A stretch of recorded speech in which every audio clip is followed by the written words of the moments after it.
పారే నది తిన్నగానే ప్రవహించాలి అని అనుకోదు. తన దారిలో ఎదురైన ప్రతి పరిస్థితిని ఒక మలుపుగా మలుచుకుని ముందుకు సాగుతుంది. నేర్చుకోవాలి అనుకుంటే ప్రకృతిలో ప్రతిచర్య ఒక పాఠాన్ని నేర్పిస్తుంది.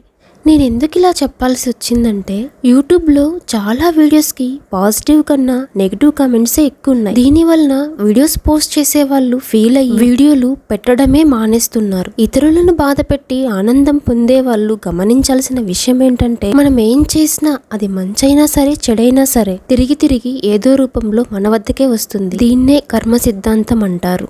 నేను దీన్ని ఎక్కువ ఫాలో అవుతాను. నచ్చితే వీడియోలు చూడండి లేదా స్కిప్ చేయండి, అంతేగాని ఇతరులని బాధ పెట్టడం మాత్రం మానేయండి. ఎందుకో మీతో షేర్ చేసుకోవాలనిపించింది కాబట్టి చెప్పాను. నా స్టైల్లో రసం ఇలా ప్రిపేర్ చేశాను. నచ్చితే మీరు తప్పకుండా ట్రై చేయండి. టేస్ట్ అయితే చాలా బాగుంటుంది.